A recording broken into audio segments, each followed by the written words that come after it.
আমরা সবাই মিলে আজকে যাচ্ছি ঢোলকগ্রাম মেলায়। তো এটা আমাদের আগের থেকেই প্ল্যানিং ছিল যে ওখানে গিয়ে আমরা সবাই এবছর পিকনিক করব। তো এখানে আমরা যেতে যেতে অনেক লেট হয়ে গেছিলো, আমরা যেখানেই যাই সেখানেই তো লেটই হয়ে যায়। তো যাই হোক, আমাদের বেরোতে হতে এখানে 2টা বেজে গেছে।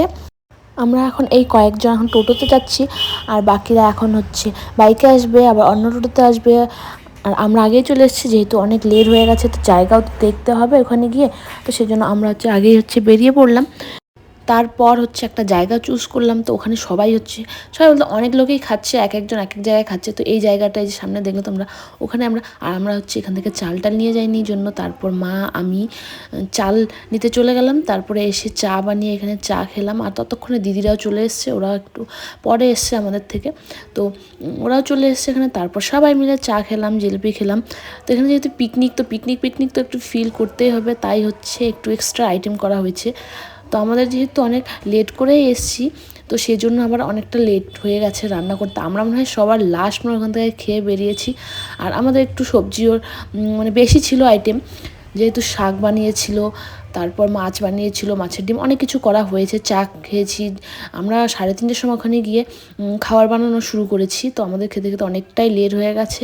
তো এখানে এখন আমি সবজিটা একটু ঘাটাঘাটি করছি, যেহেতু মারা এখন একটু মন্দিরে গেছে, আমরা গিয়ে চলে এসেছি।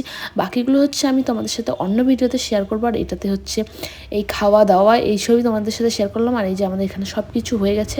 আর আমরা যেখানে রান্না করছি ওখানে কিন্তু আগের থেকেই অনেক অন্য যে লোক ছিল ওরা রান্না করে চলে গেছে। তারপরে ওখানে আমরা রান্না করলাম। জায়গা তো অনেক ছিল, কিন্তু ওইটা উনুন বানানো ছিল। আর আমরা বাড়ি থেকে কিছু নিয়ে যাইনি উনুন বানানোর মতো, আর লাকড়িও নিয়ে যাইনি। তারপর ওখানে গিয়ে ওগুলো সব কিছু করতে অনেকটা টাইম লেগে গেছে, সেই জন্য আমাদের এত লেট হয়ে গেছে। কিন্তু আমরা সবাই মিলে অনেক এনজয় করেছি। আর দেখো, আমরা এমন একটা জায়গায় খেতে বসেছি, ওখান থেকে যে আমরা একটু দূরে বসবো সেরকম আমাদের কারো মাথায় ছিল না।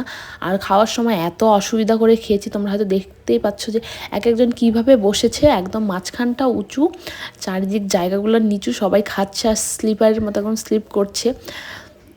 সবাই হাসতে হাসতে অনেক এনজয় করে আমরা খেয়ে নিলাম ঢোলকগ্রাম মেলা।